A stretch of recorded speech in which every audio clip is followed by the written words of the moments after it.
don't wanna sleep in, cause I got something to prove, I gotta take what I... Mas e no caso, então, de depressão e ansiedade?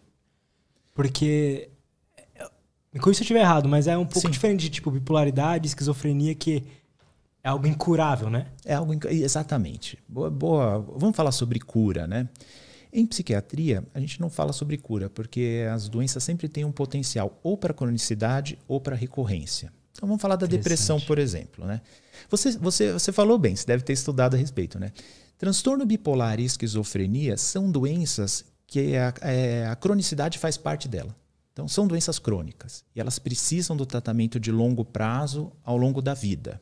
Essas são um ponto pacífico, né? Já houve época, até os anos 80, acreditava-se que o transtorno bipolar podia tratar uma época por 5 anos e depois parar. Hoje já se sabe que os prejuízos são muito grandes se parar de tratar, porque a chance de ter um novo episódio, uma crise, é enorme, né? Mais de 90%. Então, faça o tratamento de longo prazo. A gente chama lifetime, faz o tratamento pro resto da vida. Na esquizofrenia, a mesma coisa. Então, hoje já se sabe que o paciente ganha muito em manter o tratamento. Agora, há transtornos psiquiátricos que podem voltar ou não. Um deles é a depressão. Por isso que você falou, olha, doutor, você falou aí, mas eu acho que tem diferença. E tem de fato. A depressão é uma doença que, em 50% dos casos, ela aparece de novo. Em outros 50%, ela pode ser um episódio único. Então, como que a gente vai saber o que vai acontecer? A gente não é bidu. Então, o que a gente faz? A gente trata um primeiro episódio, trata o tempo adequado. É um tratamento de médio prazo, dura no mínimo aí em torno de 9 meses. Tá, entendi. A pessoa ficou bem, está sem sintomas, vida normal. Poxa, que ótimo. Vamos fazer a alta? A gente descontinua o remédio e alta. A pessoa não vai sentir falta do remédio, porque o antidepressivo ele não causa dependência. Ah, mas a doença pode voltar? A gente não sabe. O fato é que se você já teve um episódio depressivo, a chance da doença voltar é 50%. Se você nunca teve um episódio depressivo, a chance da doença aparecer é em torno de 18%. Então, olha que interessante. Você nunca teve episódio, qual que é o teu risco? 18%. Se você já teve um episódio, qual que é o teu risco? 50%. Mas por que isso? É do jeito que o cérebro da pessoa funciona? O organismo dela funciona? Aí a gente está falando das causas da depressão, né? Aí a gente está falando das causas da depressão.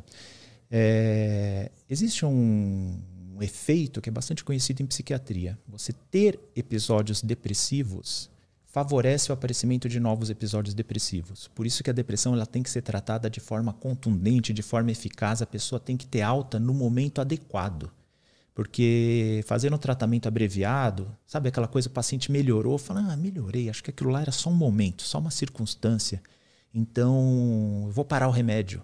Aí aumenta a chance da doença voltar. É triste porque a pessoa sofre e é triste porque quanto mais episódios você tem, mais aumenta o risco da doença cronificar, né? Então, o próprio fato de ter um episódio aumenta o risco de ter outro.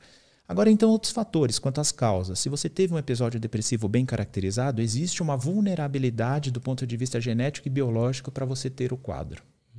Então, a gente tem que tomar cuidado com isso. Então, é algo assim, evidenciou. Por exemplo, eu e você, estamos andando na vida, a gente é amigo e tal. De repente, um dos dois tem um episódio. Se configurou aí que essa pessoa que teve o episódio, muito provavelmente em relação às outras, ela tem uma vulnerabilidade genética e biológica. Então, é algo assim, ela já tinha esse risco, mas não estava evidenciado. A partir do momento que ela tem, ficou evidenciado que ela tem esse risco para ter depressão. Outro ponto é esse que eu falei. Entendo. Tendo um episódio, aumenta o risco de ter outros. E aí entra uma coisa que é a psicologia.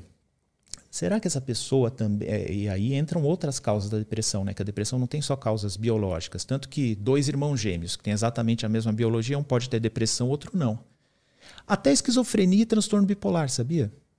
Tem um gêmeo, 2 irmãos gêmeos. Um pode ter transtorno bipolar, o outro não. A concordância é em torno de 60%, não é 100%. Aí entram outras causas. Interessante. Interessante, porque daí entram causas psicológicas, o manejo do estresse, como a pessoa leva a vida, o contato com drogas. Então, uma série de outros fatores vão influenciar no desencadeamento ou não de um transtorno psiquiátrico, né? Então, é por isso que algumas pessoas têm um risco aumentado, outras não. E a gente trabalha com as estatísticas, né? Então, por exemplo, no transtorno bipolar, se parar o remédio, 90% a chance de ter um novo episódio. Então, não vamos parar. Na esquizofrenia, a mesma coisa. E na depressão? Na depressão é 50%. Então, a gente manejando alguns dados, a gente pode dar alta para o paciente ou não. Agora, quando que o risco é máximo? Quando que o risco compensa que a pessoa trate pro resto da vida? Aí a gente usa alguns fatores. Por exemplo, a pessoa já teve 3 episódios. A chance de ter o 4º é muito grande. Lembra? Cada episódio aumenta a chance da doença em frente continuar.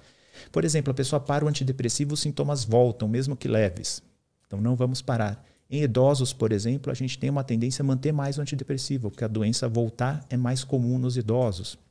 Então a gente usa uma série de fatores para determinar o tempo do tratamento. Também não é uma coisa aleatória. Lembra que eu falei das diretrizes? Elas trazem todas essas informações. Entendi. Então, no caso da depressão, por exemplo, a cada episódio que ela vai tendo, fica mais fácil dela ter aquilo futuramente? Exato. Exatamente isso. A cada episódio que a pessoa tem, aumenta o risco dela ter novos episódios. Isso acontece com uma série de coisas em medicina. Por exemplo, dor.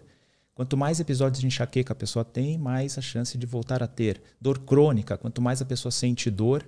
Tanto que o Dr. Marcelo Calderaro, né, que é um conhecido meu, especialista em cefaleias, dor de cabeça, né, no Hospital das Clínicas, ele fala que o melhor tratamento para dor é não ter dor. Quanto menos dor você tem, menos você fica propenso a sentir dor. Então, acontece uma série de doenças na medicina. Os pesquisadores e tal, vocês profissionais já sabem o porquê isso acontece? Tipo, as chances irem aumentando? Então, isso aí diz respeito a principal hipótese a respeito disso é que quando uma doença se instala no cérebro, né, e aí falando especificamente do sítio do cérebro, algumas vias neuronais elas ficam mais ou menos ativadas. E uma imagem que eu uso para explicar isso é meio que nem fazer uma picada no mato. Quando você faz uma picada no mato com um facão, se aquela via neuronal ela é uma picada no mato, se muitas pessoas passam naquela via lá, toda hora tem alguém passando, cortando, aquilo lá acaba virando um caminho e se sedimentando, né? Se as pessoas não passam naquela via, o mato cobre aquilo lá e deixa de existir aquela via. Então, tanto para o bem quanto para o mal, o nosso cérebro ele aprende as coisas, né? E as vias que deixam de ser usadas ou que ficam mais ativadas nas doenças, quanto mais se repete, mais elas se reforçam. Então, esse é um dos motivos que pode levar à recorrência e à cronicidade dos sintomas. A gente tem que quebrar isso. Me corrija se eu estiver errado, mas é praticamente a mesma coisa por outro lado, um lado mais positivo, de tipo estudar, quanto mais a gente estudar, mais fica cravado aquilo sem dúvida nenhuma. Por isso que eu falei, tanto para bem quanto para mal. Bons hábitos, eles tendem a sedimentar no nosso cérebro, né? Assim como hábitos e comportamentos ruins ou patológicos, coisas que até fogem ao nosso controle. A gente está falando disso, né? De doença, foge ao nosso controle. E muitas vezes aquelas vias relacionadas à instalação da doença são reforçadas, porque a doença está aparecendo e cada vez que ela aparece, aumenta o reforço daquela via.